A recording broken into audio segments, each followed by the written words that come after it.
கன்னி தெய்வம் துணை. கன்னி தெய்வத்தை வழிபடக்கூடிய கன்னி தெய்வங்களின் குடும்ப உறவுகளாகிய என் அன்பு உறவுகள் அனைவருக்கும் என்னுடைய நெஞ்சார்ந்த வணக்கத்தை தெரிவித்துக் கொள்கிறேன்.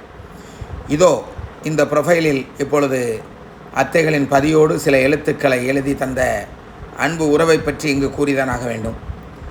தூத்துக்குடிக்கு அடுத்தாற்படியாக பெரியசாமிபுரம் என்ற ஊரில் அன்பு சகோதரன் ஒருவருக்கு அவர்களுடைய வீட்டில் இருக்கக்கூடிய கன்னி தெய்வத்தை, குலதெய்வமாகிய கன்னி தெய்வத்தை முறைப்படி அந்த வீட்டில் எடுத்து கொடுக்க எனக்கு அந்த கன்னி இந்த தம்பியை அனுப்பி வைத்திருந்தார்கள். இந்த தம்பிக்கு நான் அந்த கன்னி தெய்வத்தை எடுத்து தருவதாக வாக்கு கொடுத்து அவருக்கு வழிகாட்டினேன். ஏனென்றால் இந்த தம்பி ஒரு கிறிஸ்தவ சமுதாயத்தைச் சேர்ந்த தம்பி, அவ்வளவு எளிதாக வணங்கிவிட முடியாது. நம்பிக்கை வேண்டும், உறுதியாக இருக்க வேண்டும். ஆனால் அந்த உறுதியும் நம்பிக்கையும் இந்த தம்பியிடம் இருந்தது. அப்படி இருக்கும் பட்சத்தில் நான் கண்டிப்பாக அதற்கு வழிகாட்டியே ஆக வேண்டும். ஏனென்றால் உறுதியாக வழிபடுவேன் என்று இருக்கும் பிள்ளைகளிடத்திலே கன்னி தெய்வம் நிச்சயமாக கூடவே இருந்தவர்களை வழிநடத்துவார்கள். அப்படி எடுத்து கொடுத்து அந்த வீட்டிற்கு கன்னி தெய்வம் இருப்பதை காண அந்த பதியை பார்க்க நானும் சென்றிருந்தேன். எத்தனை நாள் கழித்து சென்றேன்னா சுமார் 20 நாள் ஆயிடுச்சு. 20 நாளுக்கு மேலே தான் இருக்கும் அந்த வீட்டுக்கு செல்லும் பொழுது. இருந்தாலும் சென்றிருந்தேன். சென்ற வீட்டில் ராஜ மரியாதை, ஒரு குறை கிடையாது. நல்ல கவனித்தார்கள், உள்ளன்போடு பேசினார்கள். அதுதான் அதில் முக்கியமே. என் குடும்பத்தில் ஒருவனாக பேசினார்கள். அப்பொழுது அவர்கள் எனக்கு உணவு தந்தால் உண்ண மாட்டேன், பணம் கொடுத்தால் வாங்க மாட்டேன் என்பதை அறிந்ததனால் அத்தைகளின் பதியை வைத்து ஒரு எப்படி சொல்கிறது, வீட்டில் தொங்க போடுற ஃபோட்டோ ஃப்ரேம் மாதிரி ரெடி பண்ணி அதில் சில வார்த்தைகளை கவிதை நடையாக எழுதி எனக்கு அளித்திருந்தார்கள். வாங்க மாட்டேன்னு எப்படி சொல்ல முடியும்? தர்றது அத்தையோட புகைப்படத்தெல்லாம். அதனால் அன்போடு பெற்றுக்கொண்டேன். அதை இப்பொழுது அத்தைகளின் பதியிலே அத்தைகளுக்கு வலதுபுறமாக ஒரு இடத்திலே வைத்திருக்கிறேன். ஏனென்றால் இப்படி தரக்கூடிய பொருட்களை நான் கவனக்குறைவாகவும் வைக்க இயலாது, அசால்ட்டாகவும் வைக்க இயலாது. அதில் அத்தைகளின் படம் பொருந்தி இருக்கிறது. ஆகவே மறக்க முடியாத ஒன்று. இதில் ஒரு பெரிய விஷயம் என்னென்னா, இது அத்தைகளுடைய முன்றைய பதி. இப்போ பதியை நாம் இடித்து கட்டிட்டோம். அப்போ ஒரு நினைவு சின்னமாகவும் இது எனக்கு இருந்து கொண்டிருக்கும். இந்த ஃபோட்டோவை பாதுகாப்பாக பல வருடங்களாக இங்கே வைத்து நான் பார்க்க வேண்டும். காரணம், இது ஒரு நினைவு சின்னமாக எனக்கு காட்சியளிக்கிறது. காரணம், 28 ஆண்டுகளாக இதே பதியில் இப்படியே இருந்திருக்கிறார்கள் அத்தை. 29வது ஆண்டு வரும்பொழுது தான் என்னை அழகுபடுத்த வைத்திருக்கிறார்கள் அந்த பதியை. இத்தனை வருடங்களாக நினைத்து கூட பார்க்கவில்லை. இந்த இடத்தை இப்படி உடைப்போம், அந்த ஜன்னலை எடுத்துகிட்டு அதில் மதில் கட்டுவோம், மதிலை கட்டிட்டு ஃபுல்லாக டைல்ஸ் பதிப்போன்னு நான் நினச்சி கூட பார்க்கல. மொத்த வீட்டையும் இடிப்போம், இடிச்சுட்டு அத்தைக்கு கோயில் கட்டுவோன்னு நான் நினச்சது உண்டு. ஆனால் இப்படி செய்வேன் என்று நான் நினைத்து கூட பார்க்கவில்லை. மிகவும் சிறப்பாக அமைந்திருக்கிறது பதி. மகிழ்ச்சி. அன்பு தம்பியே, உன்னுடைய இந்த அற்புதமான பரிசுக்கு எத்தனை முறை வேண்டுமானாலும் நான் நன்றி கூறலாம். நன்றி தம்பி, நன்றி தம்பி, நன்றி. மகிழ்ச்சி. அடுத்தபடியாக நேரடியாக கேள்வி பதிலுக்குள் செல்வோம். கன்னி தெய்வம் துணை. அண்ணா, இன்று என் மகளுடைய கனவில் நீங்களும் ஒரு வயதான நபர், அவர் வேறு மொழியில் பேசுகிறவர், இருவரும் எங்கள் வீட்டுக்கு வருகிறீர்கள். கன்னி பதி வைத்து கும்பிடும் அறையில் இருந்து என்னிடம் பேசிக்கொண்டிருக்கிறீர்களாம். பதிக்கு வெளியே வாசலில் ஒரு குழந்தை செருப்பு இருந்ததாம். இந்த கனவிற்கு என்ன அர்த்தம் அண்ணா? நீங்கள் கண்டிப்பாக எங்களுக்கு சொல்லித்தர வேண்டும் என்று கேட்டிருக்கிறார்கள். அதாவது, விரைவில் நீங்கள் உங்கள் கன்னி தெய்வத்தை எடுக்கப் போகிறீர்கள். உங்களுக்கான ஆசீர்வாதம் வந்துவிட்டது. நான் வணங்கக்கூடிய அத்தைகள் உங்களை பார்த்து விட்டார்கள் என்று தான் நம்புகிறேன். காரணம், நீங்கள் அத்தைகளை நம்பும் பிள்ளையாக இருப்பீர்கள் என்றும் நம்புகிறேன். அப்படி இருப்பதனால்தான் அங்கே என்னை கனவில் காட்டியிருக்கிறது. நான் கனவில் வருகிறேன் என்றால் அது நான் அல்ல, நான் வணங்கக்கூடிய கன்னி தெய்வங்களே என்று கூறிக்கொண்டு நிச்சயமாக உங்களுக்கு நன்மைகள் நடக்கும். நீங்களும் கன்னி தெய்வத்தை முறைப்படி எடுத்து வழிபடக்கூடிய காலம் வரும் என்று கூறிக்கொண்டு அடுத்த கேள்விக்குள் செல்கிறேன். சிவசுப்பிரமணியன். கன்னி தெய்வ குடும்ப உறுப்பினர்கள் அனைவருக்கும் வழிகாட்டியாக விளங்கும் ஐயா, வணக்கம். என்றும் உங்கள் ஆசீர்வாதமும் அத்தைகளின் ஆசீர்வாதமும் எங்கள் குடும்பத்துக்கும் மற்றும் கன்னி தெய்வ குடும்ப அனைத்து உறுப்பினர்களுக்கும் கிடைக்கட்டும் ஐயா என்று கூறியிருக்கிறார்கள். சிவசுப்பிரமணியன், நீங்கள் கூறியது போல என்றும் உங்களோடு கூடவே பயணித்து கொண்டிருப்பேன். கன்னி தெய்வத்தை வழிபடக்கூடிய அன்பு பிள்ளைகள் அனைவரிடத்திலும் நான் தொடர்ந்து பயணித்து கொண்டிருப்பேன். கன்னி தெய்வத்தை மறுதளிக்கக்கூடிய பிள்ளைகளிடத்திலே நான் பயணிப்பது மிகவும் சிரமமான ஒன்று. ஏனென்றால் இந்த குரல், இந்த வலிமை அனைத்தையும் கன்னி தெய்வமே தந்தது. என் உயிர், என் ஆன்மா என் உடம்பில் இருக்கும் வரை நான் 100% கன்னி தெய்வத்தை மட்டுமே பேசிக்கொண்டு, கன்னி தெய்வத்தின் மட்டுமே அருமை பெருமைகளை கூறிக்கொண்டு உங்கள் அனைவருக்கும் கன்னி தெய்வத்தை எடுத்துத்தரவும் ஒரு சாதாரண மனிதனாக வாழ்வேனை தவிர நான் பெரியவன் என்று எவரிடத்திலும் கூற நான் தயாராக இல்லை. ஆகவே அன்பு பிள்ளைகளே, இப்படி ஒரு ஸ்தானத்தை கொடுத்த அந்த கன்னி தெய்வங்களுக்கு நன்றி கூறி மீண்டும் அடுத்த கேள்விக்குள் செல்வோம். சிவன்ராஜ், ரூபணி சலைசால் அத்தைகள் பதியை தொட்டு வேலை பார்க்க எங்களுக்கு கொடுத்து வைத்ததற்கு அத்தைகளுக்கு கோடான கோடி நன்றிகள் அண்ணா. அது மட்டுமில்லாமல் அத்தைகள் ஆசையை பெற்றதும் அண்ணனோட பேசி ஏதும் அண்ணனை பார்ப்பதிலும் எங்களுக்கு இதன் மூலம் வாய்ப்பு கிடைத்தது அண்ணா. எங்களுக்கு பெருமையாக இருக்குது அண்ணா. கன்னி தெய்வமே துணை அண்ணா. நிச்சயமாக நீங்கள் பெருமைப்படுவதில் எந்தவித தவறும் இல்லை. நிச்சயமாக நீங்கள் பெருமைப்படக்கூடிய ஒரு நபர்தான். ஏனென்றால் அத்தைகளின் பதி, இந்த அத்தைகளின் கோட்டை சுமார் 28 ஆண்டு காலமாக அத்தைகள் அந்த ஜன்னலில் தான் இருந்து அனைவரையும் ஆசீர்வதித்து வந்தார்கள். இன்று அந்த ஜன்னலையே நான் உடைத்து தள்ள கூறினேன். உடனடியாக உடைத்து அதையும் மனம் கோணாமல், நாம் இந்த வேலைக்கு தானே வந்தோம், வேலை கூடுதேன்னு நீங்கள் நினைக்கல, மனப்பூர்வமாக நீங்கள் அத்தைகளின் பதிக்கு உங்கள் பணியை செய்தீர்கள். அப்பொழுது கூட நீங்கள் அத்தைகளுக்கு செய்ததற்கு பணம் எதற்கு என்று கேட்டீர்கள். ஆனால் அத்தைகள் கொடுக்கும் தெய்வம், எடுக்கும் தெய்வம் அல்ல. ஆகவே உங்களுக்கு கொடுக்கப்படியான உத்தரவை எனக்கு தந்தார்கள். அதனால் ஆசீர்வாதமாக தரப்பட்ட பணம் அது அத்தைகளின் பணம். நிச்சயமாக உங்களுக்கு பல மடங்கு உங்கள் வீட்டில் செல்வம் பல பெருகட்டும், பெயர் புகழ் பெருகட்டும், பிள்ளைகளெல்லாம் நன்கு படித்து நல்ல ஒரு உத்தியோகத்துக்கு வர வேண்டும் என்று ஆசைப்படுகிறேன். அது மட்டுமல்ல, இதில் ஒரு பெரிய ஆசீர்வாதமான ஒரு ரகசியம் இருக்குது. நீங்கள் அத்தையோட பதியை வேலை பார்த்து கொண்டிருக்கும் பொழுது நான் உங்களிடத்திலே வந்து கூறினேன், சரியாக மாலை 6 மணிக்கு நான் பதிக்குள் வருவேன், உங்களால் இயன்ற வேலையை முதலில் செய்து முடியுங்கள் என்று கூறிவிட்டு சென்று விட்டேன். பின்பு என்னை ரோஜ்மா நகரத்திலிருந்து வரப்பட்ட முத்து மற்றும் கண்ணன் இருவரும் குடும்பத்தோடு வருகை தந்து ஒரு கன்னி தெய்வத்தை பற்றி என்னிடத்தில் பேசி கொண்டிருந்தார்கள். அப்பொழுது திடீரென்று என் மனநிலை பதிக்குள் செல் என்று சொல்லிக்கொண்டே இருந்தது. அவர்களை இருங்கள், இப்பொழுது வருகிறேன் என்று பதிக்குள் வந்து பார்த்தால் அத்தைகளுக்கு பூ போடக்கூடிய கம்பி வைக்க மறந்து விட்டீர்கள். உடனடியாக என் கண்ணுக்கு தெரிந்தது அது மட்டும் தான், வேறு எதுவும் இல்லை. உடனடியாக நான் உங்களிடத்திலே சொன்னேன், சுரேஷிடம் சொன்னேன் என்று நினைக்கிறேன். சுரேஷ், அதில் அத்தைகளுக்கு பூ போடுவதற்கு கம்பி வைக்க சொன்னனே, கம்பி வாங்கி தந்தனே, அதை நீங்கள் வைக்கவில்லை என்று கூறணும். ஆமாம் அண்ணே, நல்ல வேலை சொன்னீங்க அப்படின்னு சொல்லிட்டு அந்த டைல்ஸ் பதிக்க அப்போ தான் அது கடைசி எண்டு விட்டுருந்தா அதில் நீங்கள் பதிச்சிருப்பீங்க. பதிச்ச பிறகு டைல்ஸை ஓட்ட போட்டு உடைக்கணும், அப்பொழுது கீறல் விழக்கூடிய வாய்ப்புகளும் உண்டு. ஆனால் சரியான நேரத்தில் அத்தைகள் எடுத்து அனுப்பியதை நான் நினைத்து தனியாக இருந்து அத்தைகளை பற்றி நினைத்து பெருமையாக நினைத்து கொண்டு வணங்கி கொண்டிருந்தேன். அப்படி அத்தைகளுக்கு அனைத்தும் தெரியும். தன் பிள்ளைக்கு ₹1 வீணாக நஷ்டப்படக்கூடாது, தன் பிள்ளைகள் வீணாக மீண்டும் அதே இடத்தில் வேலை செய்யக்கூடாது என்பதில் அத்தைகள் தெளிவாக இருப்பார்கள். இப்பொழுது கூட அந்த பதியில் அந்த கம்பியை இன்னும் கொஞ்சம் தள்ளி வைத்திருந்தால் அழகாக இருக்கும் என்று கூறினேன். ஆனால் இன்னொன்றையும் யோசிக்க வேண்டும், பூ போடும் பொழுது பூ கீழே விழுந்து விடுமே. ஆகவே இப்படி இருப்பதுதான் சரி என்பதை உணர்த்தி அத்தைகள் எனக்கு சில விஷயங்களை புரிய வைத்திருக்கிறார்கள். வந்து அந்த கம்பி வைக்காததை பார்த்ததே மிகப்பெரிய மகிழ்ச்சியாக நினைக்கிறேன்.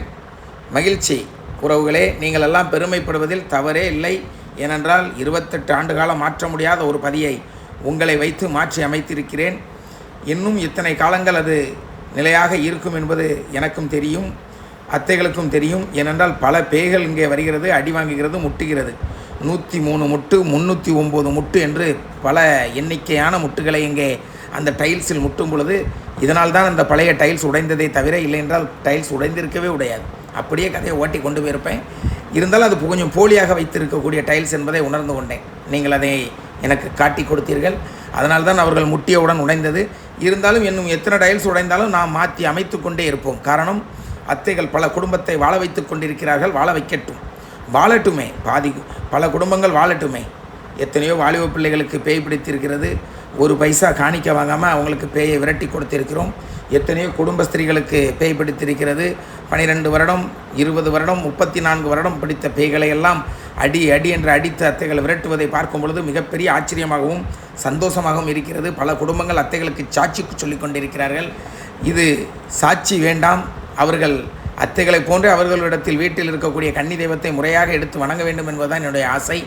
நல்லதே நடக்கட்டும், கன்னி தெய்வமே துணை என்று கூறிக்கொண்டு அடுத்த கேள்விக்குள் செல்கிறேன். பிரம்மா என்பவர்கள் அனுப்பியிருக்கிறார்கள். 8-5 மாரியக்கா மகேஷ்மா, நீதான் உன் மருமகளை நல்வழிப்படுத்தி என்ன நல்வழியாக பார்த்துக்கோமா. அவங்களுடைய கன்னி தெய்வத்திடம் சொல்லியிருக்கிறார்கள். நிச்சயமாக உங்கள் கன்னி தெய்வம் உங்களை வாழ வைக்கும்.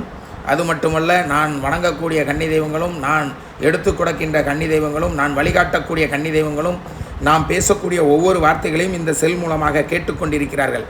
அவர்களுடைய பதியில் இருந்து கொண்டு அவர்களுடைய பிள்ளைகளை ஆண் செய்ய வைத்து அங்கே அவர்களுடைய வீட்டில் இந்த குரலை கேட்டுக்கொண்டிருக்கிறார்கள். என் குரல் ஒலித்து கொண்டிருக்கிறது ஒவ்வொரு ஊரிலும், ஒவ்வொரு நாட்டிலும். இங்கே இந்தியாவில் மட்டும் கேட்கிறார்கள் என்றால் இல்லை, இலங்கையிலிருந்து கேட்கிறார்கள், இங்கிலாந்திலிருந்து கேட்கிறார்கள், லண்டனில் இருந்து கேட்கிறார்கள், துபாயிலிருந்து கேட்கிறார்கள், சிங்கப்பூரிலிருந்து கேட்கிறார்கள், மலேசியாவிலிருந்து கேட்கிறார்கள். இப்படி பல நாடுகளிலிருந்து கேட்டுக்கொண்டிருக்கிறார்கள். இந்த மக்களுக்கெல்லாம் நான் சொல்வது ஒன்றே ஒன்று தான். உங்கள் கன்னி தெய்வத்தை முறையாக எடுத்து வணங்குங்கள். உங்கள் கன்னி தெய்வத்தை நம்பிக்கையோடு வணங்குங்கள். உங்கள் கன்னி தெய்வத்திற்கு தேவையானதெல்லாம் கொடுங்கள். உங்கள் கன்னி தெய்வத்தை எந்த நேரத்திலும் எவரிடத்திலும் விட்டுக் கொடுக்காதீர்கள். உங்கள் கன்னி தெய்வத்தை எப்பொழுதும் உங்கள் மனதுக்குள்ளேயே சுமந்து செல்லுங்கள். எப்பொழுதும் உங்கள் நாவினிலேயே அவளை பற்றி பேசி கொண்டிருங்கள். எப்பொழுதும் உங்கள் சிந்தனையிலேயே அவள் இருக்கட்டும். ஏனென்றால் நீங்கள் நினைக்க நினைக்க அவள் பல மடங்கு உங்களை பார்த்து கொண்டே இருப்பாள். நீங்கள் நினைக்க நினைக்க அவள் பல மடங்கு உங்கள் குடும்பத்துக்கு கொடுத்து கொண்டே இருப்பாள். நீங்கள் நினைக்க நினைக்க உங்கள் வீட்டில் இருக்கக்கூடிய நோய் நொடி அனைத்தையும் அடித்து விரட்டி கொண்டிருப்பாள். நீங்கள் நினைக்க நினைக்க உங்கள் வீட்டில் இருக்கக்கூடிய பில்லி சூனியம் ஏவல் அனைத்தையும் விரட்டி அடித்து கொண்டிருப்பாள். இப்படி என்னென்ன தேவையோ அனைத்தையும் தந்து கொண்டிருப்பாள். என்னென்ன குறைகள் இருக்கிறதோ அனைத்தையும் சரி செய்து கொண்டிருப்பாள் என்பதை மாற்றவும் முடியாது, அழிக்கவும் முடியாது. இதுதான் உண்மை. ஆகவே நம்பிக்கையை விடாதே, நம்பிப்பிடி, உன் தெய்வம் உன்னை கைவிடாது என்று கூறிக்கொண்டு அடுத்த கேள்விக்கு வருகிறேன். வெங்கடேசன் என்பவர் ஒரு கேள்வி கேட்டிருக்கிறார். கன்னி தெய்வம் துணை ஐயா, முறைப்படி எடுத்த கன்னி தெய்வம் பக்கத்தில் முறைப்படி எடுக்காத கன்னி தெய்வம் இருக்காங்க ஐயா. அப்படி முறைப்படி எடுத்த தெய்வத்திற்கு துணி எடுத்து வைக்கலாம் சொன்னீங்க, இவங்களுக்கும் துணி எடுத்து வைக்கலாமா ஐயா என்று கேட்டிருக்கிறீர்கள். அற்புதமான ஒரு கேள்வி. நிச்சயமாக முறைப்படி எடுத்த தெய்வத்திற்கு கண்டிப்பாக வைத்தே ஆக வேண்டும். முறைப்படி எடுக்காத தெய்வத்திற்கு கன்னி தெய்வத்திற்கு எடுத்து துணி வைப்பது சரியல்ல. அப்படியே வைத்தாலும் உடனே அன்றே கொடுத்து விட வேண்டும். இருந்தாலும் உங்களுக்கு சில விஷயங்களை சொல்லித்தர கடமைப்பட்டிருக்கிறேன். மிக விரைவில் அந்த கன்னி தெய்வத்தையும் எடுத்து விடுங்களேன். ஒரு தெய்வத்தை முறைப்படி எடுத்திருக்கிறது, இன்னொரு தெய்வத்தை முறைப்படி எடுக்கவில்லை என்ற சிரமம் வேண்டாம். நீங்கள் என்னிடத்தில் தொடர்ந்து பேசுங்கள். என்னுடைய வாட்ஸ்அப்புக்கு நீங்கள் தகவல் தாருங்கள். உங்களுக்கு ஃபோன் செய்கிறேன். நாம் கலந்து பேசி ஒரு முடிவெடுப்போம். ஆனால் கன்னி தெய்வத்தை வேண்டுவதில் எந்த குறையும் வைக்காதீர்கள். செலவு செய்வதை பற்றி கவலைப்படாதீர்கள். கன்னி தெய்வத்திற்கு கணக்கு பார்க்காதீர்கள். அள்ளி செய்யுங்கள், கிள்ளி செய்யாதீர்கள். அவர்கள் அள்ளித் தருவார்கள், கிள்ளித் தரமாட்டார்கள் என்பதை கூறிக்கொண்டு அடுத்த கேள்விக்குள் செல்கிறேன். எங்கள் அத்தை கன்னி தெய்வத்தை 9 மாதம் குழந்தை, சொந்த வீடு இல்லை என்பதால் 48 வருடமாக வழிபடவில்லை. இனி நாங்கள் வழிபடலாமா? அற்புதமான ஒரு கேள்வி. நிச்சயமாக 49வது வருடம் பிறக்கப் போகிறது என்றால் நிச்சயமாக நீங்கள் வழிபட்டே ஆக வேண்டும். ஏனென்றால் 48 நாட்கள் என்பது ஒரு மண்டலம். ஆனால் இன்று 48 வருடம் நீங்கள் வழிபடாமல் இருந்திருக்கிறீர்கள். இதை எப்படி சொல்வதென்றே தெரியவில்லை. ஆனாலும் கூட நீங்கள் முறைப்படி எடுக்கக்கூடிய காலம் மிக விரைவில் வரப்போகிறது. இதுவரை வீடு வாங்காத நீங்கள் இனி வீடு வாங்குவீர்கள். வாங்கக்கூடிய வசதி, வாங்கக்கூடிய அந்தஸ்து, வாங்கக்கூடிய சூழ்நிலையை அந்த கன்னி தெய்வங்கள் உருவாக்கி தருவார்கள் என்று உங்களுக்கு உறுதியளிக்கிறேன். மீண்டும் உங்களிடம் பேச கடமைப்பட்டிருக்கிறேன். வேறு ஏதும் சந்தேகங்கள் இருந்தால் தாராளமாக கேள்வியாக கேளுங்கள், உங்களுக்கு பதில் தருகிறேன். கன்னி தெய்வம் கன்னித்தாயும் அம்மனும் ஒரே மந்திரத்துக்கு வருமா என்று கேட்டிருக்கிறார்கள். கன்னி தெய்வத்திற்கு மாந்திரிகம் தேவையில்லை. கன்னி தெய்வத்திற்கு உங்கள் நம்பிக்கை தான் தேவை. கன்னி தெய்வத்தை வழிபட வசனங்கள் தேவையில்லை. கன்னி தெய்வத்தை வழிபட பாடல்கள் தேவையில்லை. கன்னி தெய்வத்தை வழிபட நமஸ்காரங்கள் செய்ய வேண்டிய அவசியமில்லை. உள்ளன்போடு நின்று அமைதியாக வழிபட்டாலே அந்த அம்மா உங்கள் அனைவரையுமே வாழ வைப்பார்கள் என்று கூறிக்கொண்டு, அம்மன் வேறு கன்னி தெய்வம் வேறு என்பதையும் தெளிவாக கூறிக்கொண்டு, அவர்கள் உலக தெய்வம், இவர்கள் குல தெய்வம் என்பதை உங்களுக்கு தெரியப்படுத்தி மீண்டும் அடுத்த கேள்விக்குள் செல்வோம். அனைத்தும் இங்கிலீஷில் எழுதியிருக்கிறார்கள். ஏதேனும் தவறு இருந்தால் மன்னித்து விடவும், இருந்தாலும் வாசிக்கிறேன். அண்ணா, தங்கள் ஊருக்கு அருகில்தான் எங்கள் குலதெய்வம் உள்ளது. அருள்மிகு 5 வீட்டு பெரியசாமி செட்டியாப்பத்து அவர்களிடையவும் என் கன்னி தெய்வத்தை நான் விளக்கு ஏற்றி நான் வணங்க கோரிக்கையும் வைத்து இருக்கிறேன். வரும் ஆடி மாதம் 25ஆம் தேதி சனிக்கிழமை விளக்கேற்றி வணங்க இருக்கிறேன். அதற்கு முதல் வாரம் ரூபினிசா அலைசால் அத்தைகள் இல்லம் வருகிறேன். எனக்கு குத்துவிளக்கு, மணி, சொம்பு, பட்டுப்பாவாடை சட்டை, மேலும் அதற்குரிய செட் அனைத்தையும் தங்களிடம் அத்தைகளின் ஆசீர்வாதத்துடன் வாங்கி செல்லலாம் என இருக்கிறேன். அந்த பொருட்கள் அனைத்திற்கும் அன்றே பே செய்து விடுகிறேன், அதாவது பணம் தந்து விடுகிறேன் என்று கூறியிருக்கிறார்கள். அட்வான்ஸாக சொன்னால்தான் எனக்கு ரெடி பண்ண முடியும் என்பதால் முன்கூட்டியாகவே சொல்லியிருக்கிறேன் என்று கூறியிருக்கிறார்கள்.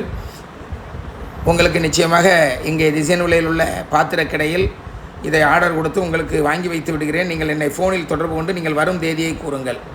மகிழ்ச்சி உறவே, உங்கள் கன்னி தெய்வம் உங்களோடு வந்து உங்களை ஆசீர்வதிக்கட்டும் என்று கூறி இதோ ஒரு ஆடியோ. அப்பா, கன்னி தெய்வம் சொன்னேன்ப்பா. நான் பேசும்போது, நான் பேசுகிறத கேட்கும்போது உங்களுக்கு கவலையோடு பேசுகிற மாதிரி இருக்குன்னு சொல்லியிருந்தீங்கப்பா. கண்டிப்பாக நீங்கள் சொன்னதுக்கப்புறம் நான் மாற்றிக்கிட்டேன்ப்பா. இனிமேல் நான் அப்படி கவலையோடு பேச மாட்டேன்ப்பா. நான் சிரித்த முகத்தோடு இனிமேல் நம்மளோட பதிவு எல்லாத்தையும் நான் பார்த்துக்கிட்டே இருப்பேன்ப்பா. நீங்கள் சொல்கிற ஒவ்வொரு விஷயத்தையும் பார்த்து கேட்டு அதுபடி நான் கண்டிப்பாக நடப்பேன்ப்பா. கன்னி தெய்வம் நமக்கு வழி காட்டுவாங்கப்பா, காட்டிக்கிட்டு இருக்காங்கப்பா. கன்னி தெய்வத்தை நம்பி நம்ம வாழ்க்கை பயணம் போயிட்டுருக்கோம்ப்பா. கண்டிப்பாக கன்னி தெய்வம் துணைப்பா. மகிழ்ச்சி அம்மா. ஆமாம்மா, ஒரு கன்னி தெய்வத்தை நம்பி வணங்கி விரும்பி வேண்டி வணங்கக்கூடிய குழந்தைகள் யாராக இருந்தாலும் மன வருத்தத்தோடு பேசக்கூடாது, மன மகிழ்ச்சியோடு வாழ வேண்டும். இதுதான் என்னுடைய ஆசை. ஆகவே தான் உங்களிடத்திலே எப்பொழுதும் சந்தோஷமாக பேசுங்கள், எப்பொழுதும் தெளிவாக பேசுங்கள், மகிழ்ச்சியோடு பேசுங்கள் என்று நான் கூறுகிறேன். இப்பொழுது நீங்கள் மகிழ்ச்சியோடு பேச வருகை இருந்தது எனக்கு இன்னும் மிகப்பெரிய ஆனந்தம். மகிழ்ச்சி அம்மா, மீண்டும் உங்களை சந்திப்போம். அடுத்த ஒரு கேள்விக்கான பதிலை கூற கடமைப்பட்டிருக்கிறேன். ஐயா, நேற்று என் கனவில் வந்தீர்கள், என் கையை பிடித்து முதுகை தட்டிவிட்டீர்கள், என்ன காரணம் ஐயா என்று கேட்டீர்கள். மகிழ்ச்சி, நீங்கள் கவலைப்பட தேவையில்லை. உங்களுக்கு ஏதோ ஒரு நோயோ, ஏதோ ஒரு பில்லியோ, சூனியமோ, ஏவலோ, ஏதோ ஒரு குட்டிச்சாத்தானோ உங்கள் உடம்பில் ஏறுவதற்கான காலம் வந்திருக்கலாம். அங்கே என் உருவத்தில் வந்த கன்னி தெய்வம் அதை தட்டி வழியனுப்பி வைத்திருக்கலாம். ஆகவே இனியெல்லாம் உங்களுக்கு நல்ல நேரம்தான் என்பதை கூறிக்கொண்டு உங்களுடைய கேள்வியிலிருந்து கடந்து சென்று அடுத்த கேள்விக்கு பதிலளிக்க வருகிறேன். அதற்கு முன்பாக ஒரு ஆடியோ.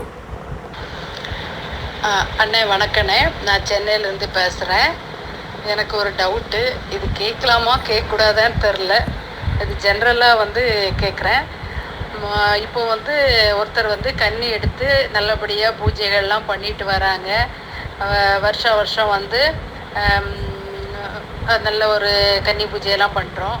அப்படி இருக்கும்போது இப்போது கன்னி வர்றது கண்டிப்பாக அந்த வீட்டில் அந்த குடும்பத்தில் இருக்கக்கூடிய பெண் குழந்தைகள் மீது தான் வருது. அப்படி வரும்போது அந்த பெண் குழந்தைகள் திருமணமாகி வேறு வீட்டுக்கு போயிடுறாங்க. வேறு வீட்டில் போயிட்டு அங்கே அவங்க வேற ஒரு கன்னி, அவங்க கணவர் வழியில் இருக்கக்கூடிய ஒரு கன்னி எடுத்து அவங்க வணங்கிட்டு வராங்க. அப்படி இருக்கும்போது இவங்க நம்ம வருஷத்துக்கு ஒரு நாள் கன்னி பூஜை வைக்கும்போது அவங்க அன்னைக்கு மட்டும் அவங்க பூஜை பண்ண வர்றாங்க. வரும்போது அவங்களுக்கு நல்ல சந்தோஷமாக நான் வீட்டில் இருக்கவங்க எல்லாருமே அந்த கன்னி பூஜையை ரெடி பண்ணி செய்யும்போது அவங்களுக்கு அந்த பெண்ணுக்கு அவங்களுடைய குடும்பத்தில் ஏதோ ஒரு பெரிய பிரச்சனை இருக்குது. அப்படிங்கும்போது பல வருடங்களாக இருக்கக்கூடிய பிரச்சனை தீரவே இல்லை. அப்படிங்கும்போது அவங்க ஆசைப்பட்டது நடக்கலை. அப்படிங்கும்போது இவங்க தன்னுடைய பிறந்த வீட்டுக்கு கன்னி பூஜையில் கலந்துக்கிறாங்க. கலந்துட்டு அவங்க மேலே கணக்கு வர்றதுக்கு கன்னி தான் கணக்கு சொல்ல போகுதுன்னு எல்லாரும் எதிர்பார்த்துட்டு இருக்கிறாங்க. ஆனால் கன்னி அவங்களுக்கு மனநிலை எப்படி இருக்கும்? கன்னி மேலே அவங்களுக்கு நம்பிக்கை இருக்குமா? இல்லது கன்னிக்கு கன்னியினுடைய மனநிலை எப்படி இருக்கும்? இவங்கக்கிட்ட நம்ம போகலாமா, இவங்க நம்மளை நம்புகிறாங்களா அப்படின்ன மாதிரி ஒரு கன்ஃபியூஷன் வருமா? ஆனால் மற்றபடி வீட்டில் எல்லாருமே ரொம்ப நம்பிக்கையோடு இருக்கிறாங்க. வீட்டில் குடும்பத்தில் எல்லாருமே கன்னியை ரொம்ப நம்புகிறாங்க. அப்படி இருக்கும்போது இதில் இந்த நிலைப்பாடு எப்படி இருக்கும்? இதில் கன்னியினுடைய நிலைப்பாடு எப்படி இருக்கும்னு இது எனக்கு ஒரு பெரிய டவுட்டாகவே இருந்துகிட்ருக்குது. அதான் இதை கேட்கலான்னு நினைக்கிறேன். இதுக்கு கொஞ்சம் பதில் கொடுங்கண்ணே. தப்பாக கேட்டிருந்தா மன்னிச்சுக்கோங்க. நன்றி. அருமையான தெளிவான கேள்வி, எந்த தவறும் இல்லை. இப்படி கேள்விகளை தான் நான் எதிர்பார்த்து கொண்டிருக்கிறேன். இந்த மாதிரியான கேள்விகள் பலருக்கும் பிரயோஜனமாக இருக்கும். இருந்தாலும் இந்த பதிவில் இதற்கு பதில் தராமல் அடுத்த பதிவில் நிச்சயமாக பதில் தர காத்திருப்பேன், பதில் தருவேன். நீங்கள் அடுத்த பதிவை எதிர்நோக்கி காத்திருங்கள். அதுவரை உங்களிடமிருந்து விடைபெறுகிறேன். கன்னி தெய்வமே துணை.